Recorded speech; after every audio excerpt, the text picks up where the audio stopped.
What's going on, everybody, and welcome back to Hit the Books podcast for episode 34. We got a great first round recap of the NHL here for Jens. Mackie not with us this week. He was down at the Penguins-Rangers Game 7 in New York. Penn's not able to make it happen. More on that later. Let's introduce my co-host, Tyler Huffnagel. Huff, what's going on, my man? What's going on, everyone? Happy to be back for another week. We're going to get into these NHL Playoffs first round results, see what we got here. Let's get right into it. Good stuff. Alrighty, let's jump into the West. Avs and Preds. Avs winning in 4 as we saw. Getting some time off here. What do you think? Colorado dominated this entire series. Obviously, we knew what Nashville was coming in with the injury to UC Saros, their Vezina finalist goaltender who came into the playoffs with that injury that was bugging him. He wasn't able to go in games 1 or 2. I don't think he actually ended up playing in any of the games in that series, but the Avalanche were by far the better team throughout the entire series, obviously winning in 4. The first game, it was 3-0 before that backup goalie could even think about it.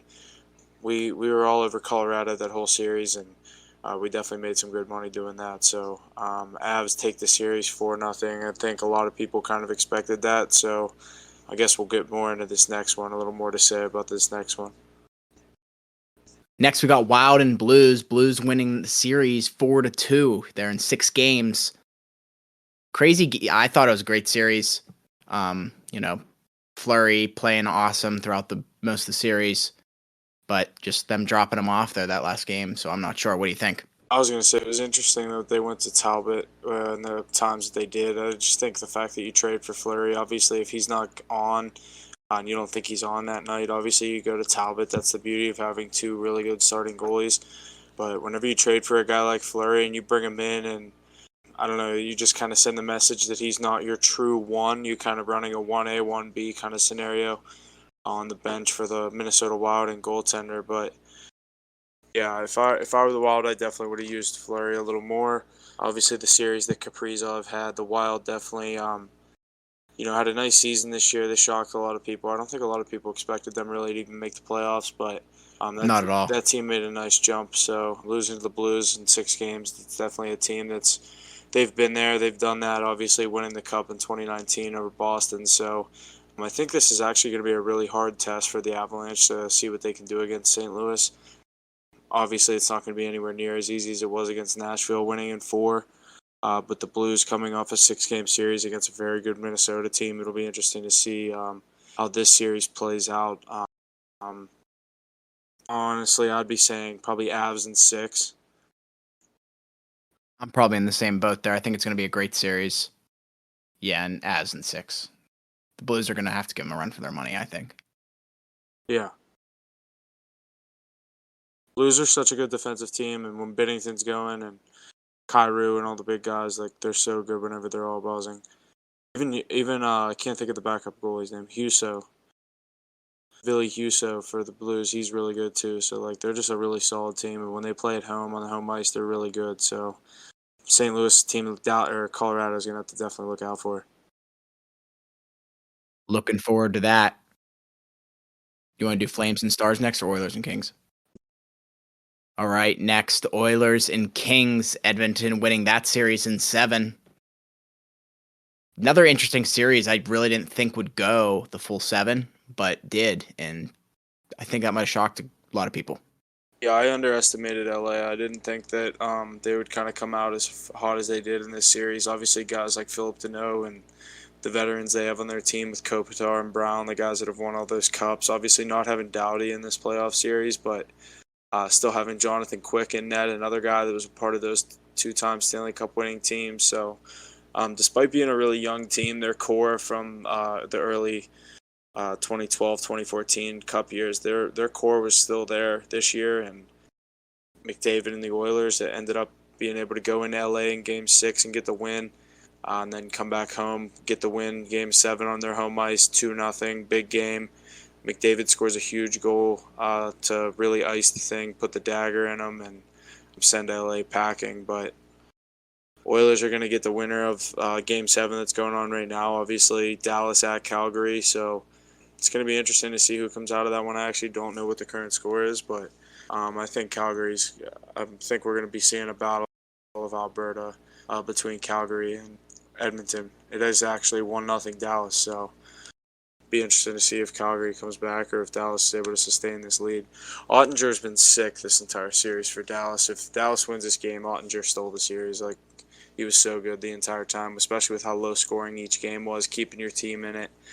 The games they're winning like 2-1 or just so low scoring. Every total for this series has been set at like 5.5. I saw today it was 5, just so low. So definitely props to Jake Ottinger, and I mean, I guess Markstrom too, the goalie for the Flames, but Markstrom specifically has had a hell of a series for Dallas.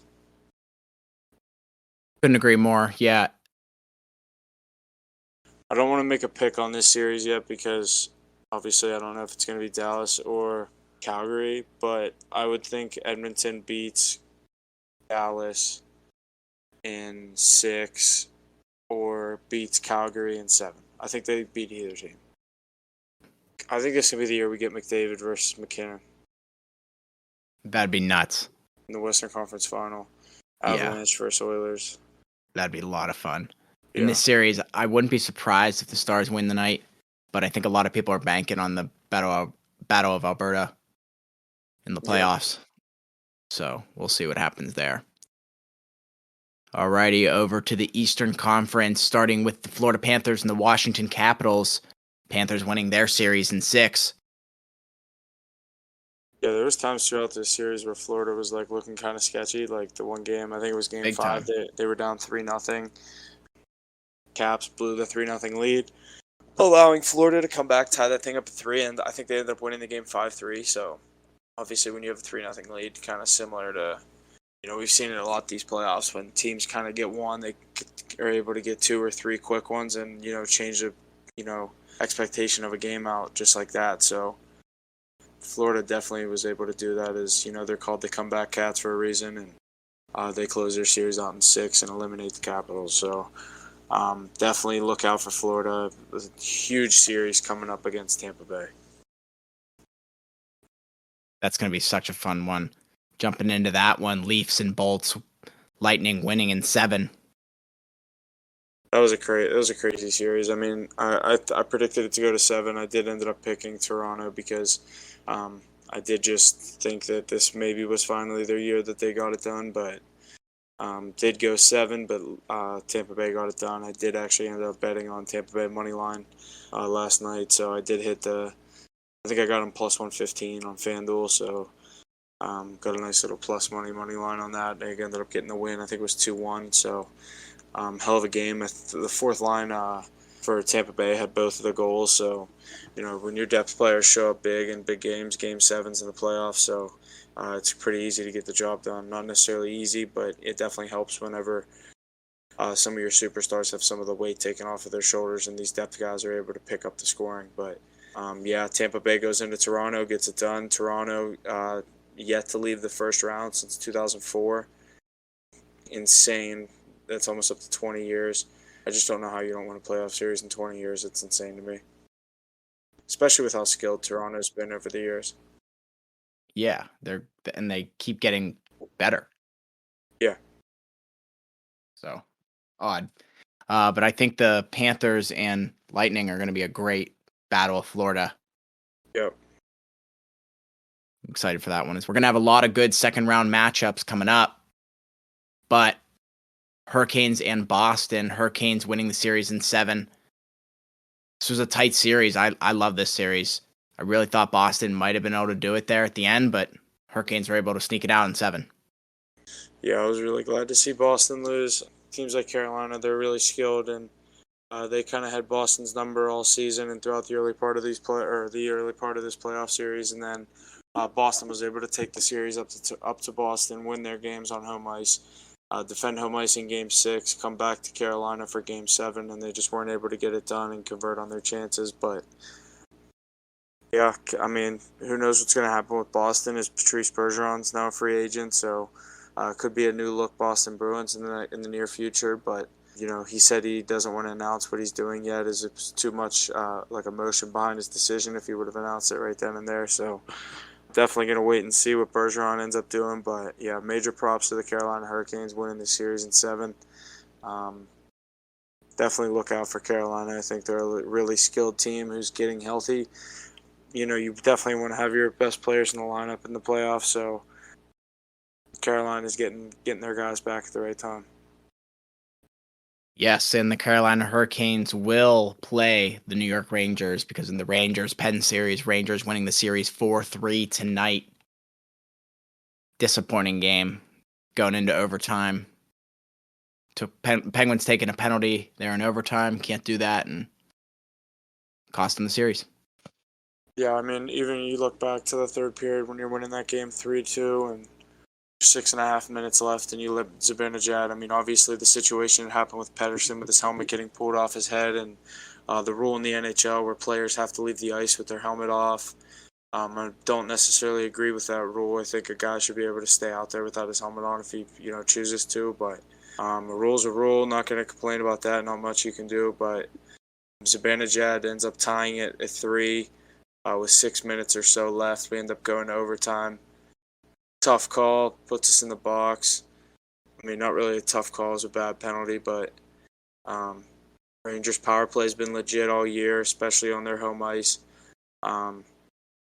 Panarin gets it done. Rangers win the series in 7, Game 7 overtime. I'm disappointed, definitely in my team, but I don't know if this team necessarily had it in them to make too deep of a run. Obviously, I had my little, bias high on them because they are my team that I root for, but there was a lot of holes in this team, the depth of the defense and the depth of offensive scoring that just wasn't showing up, but when guys like Gensel and Sidney are doing basically all the work, Gensel had 8 goals in this series. He only played 7 games.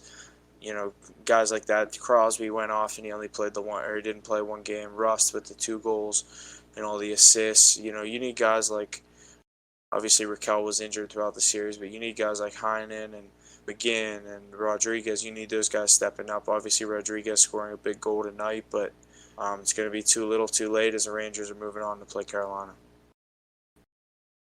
Tough loss there. You said it perfectly. Couldn't agree more. Everyone's got to step up. Everyone's got to play well. The defense is lacking. Lots of holes, like you said. But on that note, 5 out of the 8 first-round series are heading to Game 7. Second most in any round in NHL history. That's crazy. I did realize there was a lot of Game 7s, but so what? Florida and St. Louis ended in 6. Or Avalanche was 4, and then every other series was 7. Yep. Boston, Carolina, Bolts, Leafs, LA, Edmonton, Pens, Rangers, Dallas, Calgary. Yeah. Insane, honestly. Yeah. Yeah, I mean, as we look ahead at some of these matchups, obviously we're going to get into who we like, and I hate to jump off the page and doubt the Rangers, but to make a pick in that series, I think it's going to be a tough out for anyone to get Carolina, but we'll have to see. I think Tampa is able to take down Florida. I think we see a Tampa-Carolina matchup, and then Avalanche versus Oilers. Definitely would be a crazy end of the playoffs, but also wouldn't be surprising to me if the Rangers end up winning this series against Carolina. If they're not able to get some of their guys back, like Anderson, or there's a lot that could happen right now. Obviously, if Calgary can come back and win this game, you never know. They're not an easy out against the Oilers with that rivalry. So, tons of exciting stuff to come up. With the NHL playoffs, and we're only through 1 round. So, definitely going to want to stay tuned, and I can't wait for the second round, despite the Penguins not being there. Second round's going to be good. Check for our picks and such this week on our next episode. Probably dropping Thursday. Yeah, definitely. I'd say Thursday. We'll probably record Wednesday night, get it out to the fans Thursday. 2 episodes this week, back to normal next week. Wanted to do this, kind of push last week's episode back a little bit, recap the first round. No, basically not every round's over. Technically, Calgary and Dallas are still playing right now with Dallas up 1-0, but we wanted to kind of sit down and talk about the results of all the first round series. Definitely was able to do that. A little upset my team not moving on, and Mackey's going to come on here and Get to talk about the Rangers Give us for hell. get to talk about the Rangers for another 2 weeks. You're in a series against Carolina, but it was a hell of a series. A lot, like you said, five series going to 7 games. Great first round of the playoffs so far, as it always is. So definitely excited to see how it plays out the rest of the way. You're right about that. All right, that's going to do it for us here this week. Good stuff coming out of the first round. It's just ending here tonight, like Huff said, with Calgary and Dallas finishing it up. Round 2 starts tomorrow. Let's get it going. Yeah, thanks for listening. Stay tuned this week. Obviously, as I said, 2 episodes this week, so episode Thursday back to normal. And as we look ahead at some of these second round matchups, definitely stay tuned to the Instagram, stay tuned to the Twitter and TikTok. So, yeah, thanks for listening. We'll catch you guys on Thursday. And that's going to do it for us this week on Hit the Books podcast. Thank you for all the support week in and week out. Please be sure to share and check out our various social media platforms and check out our website. All the info is located in our link tree in the description below. And always remember to hit the books.